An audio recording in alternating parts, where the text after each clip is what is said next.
Welcome to our Savvy series. I'm Catherine Magana here with Rachel Ivanovich. And today we're going to have a discussion on why rolling over your old 401k can be a smart move. We are actually going to talk about the pros and cons of this as well, but we thought we'd dig in. We actually have some clients we work with, and there's times where they leave a company or they transition to a new job. So we really want to talk to you about what options that you have when you have an old 401k. And so kind of just to start off, there's usually 3 different things that you could do. One is if the plan allows you to leave the investments there or the 401k, that's something to review. But not all plans allow that. Some plans say you have to be out depending on how much money you have in there or how the plan document is, how the plan is documented. 2 is potentially there could be rollover opportunities where you could move it from the old 401k to an IRA.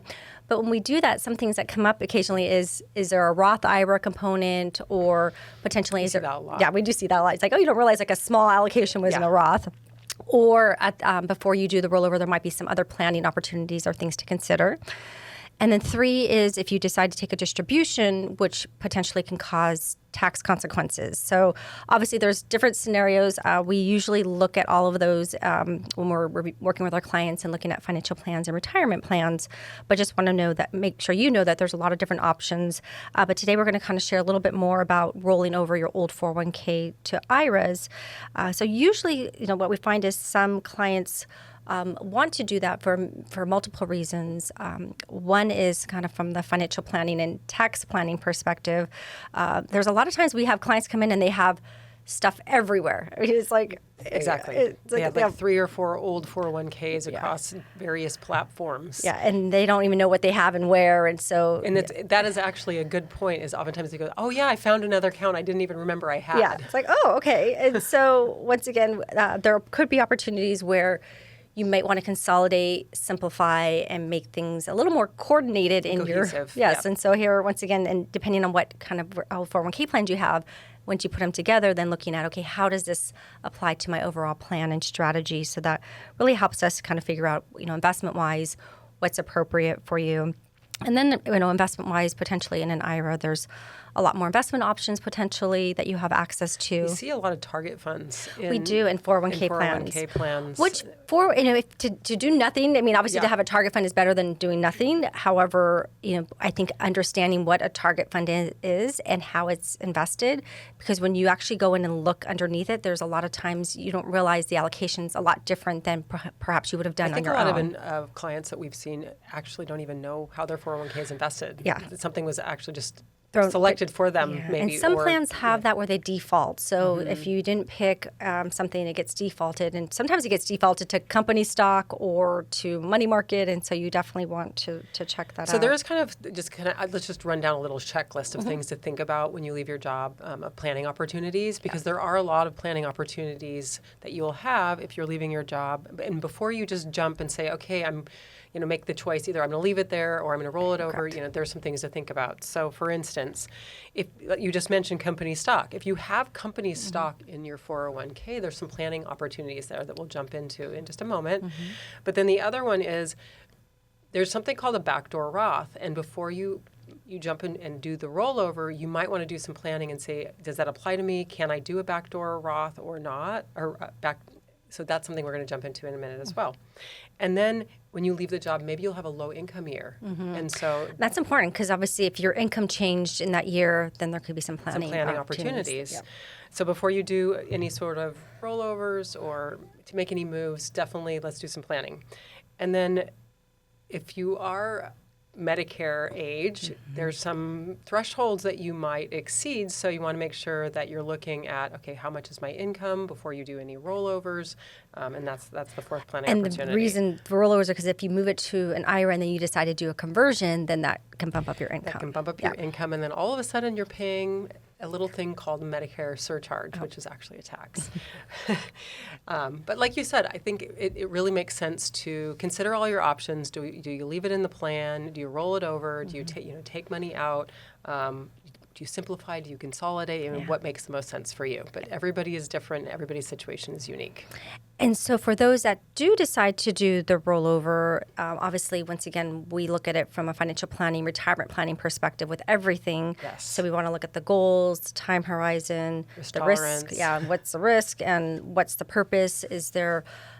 we also have some clients that are phasing into retirement and now they want income from their investments. So it's really having a coordinated strategy in place, especially when, the markets are fluctuating and moving around. You want to make sure you have a solid plan and making sure you have good enough allocation. Yeah, and making sure you have enough income and money to live on. We want you to live for a long time too, and people are living a long time. And so some of the things that we coordinate when we look at financial planning is we also look at what kind of Social Security income do you have coming in later? What about your pensions? What about your tax brackets? And are there Roth conversion strategies? So I think there's a lot to touch on. But let's circle back to what you said earlier about if you have a 401k plan that has some stock in it. From your company. Yeah. So before you do the rollover, there could be some planning opportunities. Yeah, so maybe you want to talk a little bit about the NUA. Sure. Yeah. So the first planning opportunity that we kind of touched on was the net unrealized appreciation, or NUA. And so basically, I'll kind of walk you through how this works. So normally when you pull money out of your 401k, the entire amount that you pull out is taxed as ordinary income. So income has different sorts of character, and so ordinary income is whatever people call your tax bracket. But there's something else called capital gain income. And so capital gain income, if you hold assets over a year and a day, it actually gets taxed at preferential rates. And so if you still have your 401k from your company, so before you leave, and if you have company stock in the 401k, you can do this planning strategy. So you have to work with somebody who understands this, number one.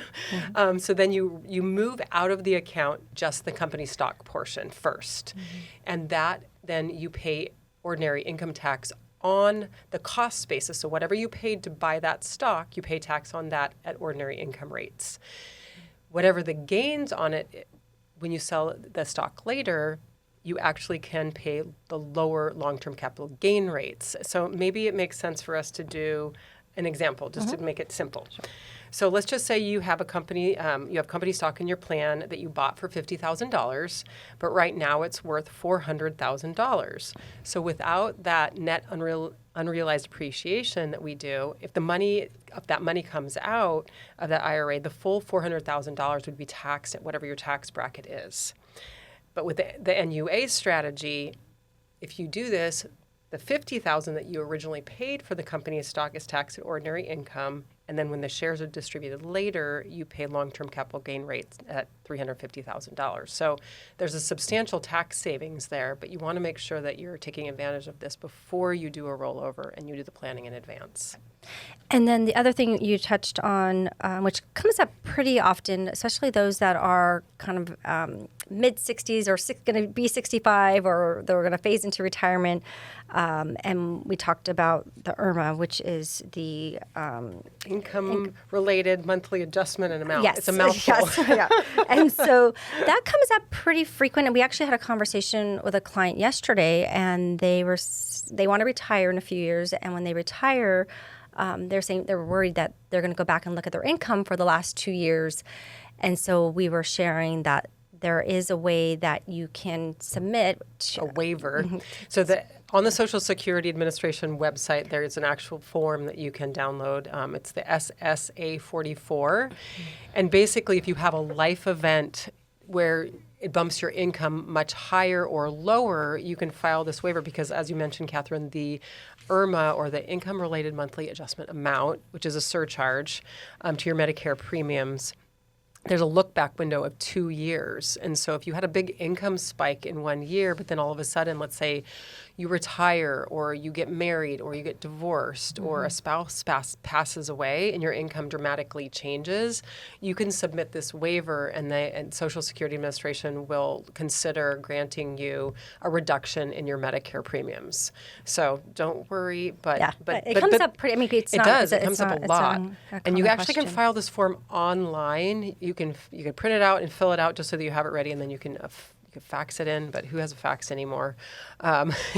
I think that you can take it to the Social Security Administration's office, and you can actually do it online. So I think it's really important to consider this, because Medicare premiums, they can go up pretty dramatically depending on what your income is. So this is a planning opportunity, because if you are thinking about rolling over your old 401k to an IRA and then taking that IRA and doing conversions, it can bump up your Medicare premiums in future years. Correct. Which, once again, as long as you're aware, you have to look at the whole picture, because potentially later, if you have to take what's called required minimum distributions, which is age 73 now and will be 75 later. And they keep changing I know, the rules. it was 70 and a half, then it went to 72, now it's 73. But it will be 75 in the future. And so what happens is you have to also look at, projections on what do I think my required minimum distributions are going to be later, and am I in a lower tax bracket now versus later, and is it worth paying a little extra or not? Yeah, we actually have a client that we're doing some planning for right now. They have saved really well, and what we're looking at right now, they're in the 32% tax bracket, but when they retire, their RMDs, or required minimum distributions, are going to be over $600,000. Wow. So that's one of their questions is, should we continue to fund our 401ks at this time, or should we do Roth conversions? But like you said, it's really important to look at the big picture, because there are so many different things that can increase your taxable income, that can increase your Medicare premiums. So circling back to our original topic, does it make sense to roll over my 401k into an IRA? I mean, that itself is not going to increase your Medicare premiums, but if you do a conversion from the IRA afterwards, so careful planning, maybe you're just doing small amounts of conversions each year. And so as we're kind of finishing up here, rolling an old 401k to an IRA, when you do that, it's not a taxable event. And once again, one of the things we look at is it IRA money, is it Roth money? And so making sure we look at how that's getting moved over. And once again, what we find is for some clients, they want to simplify, they want to consolidate, they want a coordinated investment strategy, they want us to look at everything.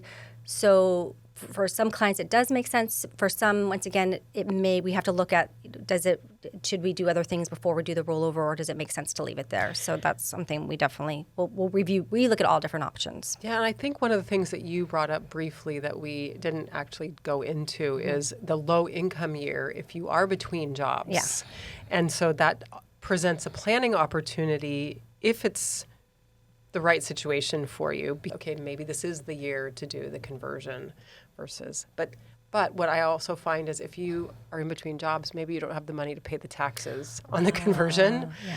And so definitely what I've talked with clients about is let's wait until towards the end of the year, because maybe they got laid off and they were looking for a job and they were thinking, I'd love to do the conversion, but I don't have any money to cover the taxes. Yeah. But then they get a job towards the end of the year and all of a sudden they get a bonus or something, and a signing bonus, and then, you know what, my income was really low this year and I can do a conversion. Yeah. Or I worked with a client last year. We were going to do a conversion from an IRA to a Roth partial, and then they ended up selling a property, and so everything kind of changed. Like we didn't do it yet, but everything changes. Like when you have a big event or something that happens, you have to look at everything. It's not just... That's why having a financial plan is important. Exactly.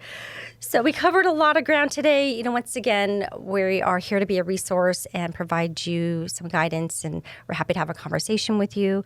If you like a complimentary strategy session or call with us, you can reach us at 760-692-5700. And we want to thank you today for getting savvy with us about your finances, and savvy up. Please stay tuned for important disclosures. The opinions expressed in this program are for general informational purposes only and are not intended to provide specific advice or recommendations for any individual or any specific security. It is only intended to provide education about the financial industry. To determine which investments may be appropriate for you, consult your financial advisor prior to investing. Any past performance discussed during this program is no guarantee of future results, and the indices referenced for comparison are unmanaged and cannot be invested into directly. As always, please remember investing involves risk and possible loss of principal capital. Please seek advice from a licensed professional. Savvy Woman Wealth Management is a registered investment advisor with the SEC.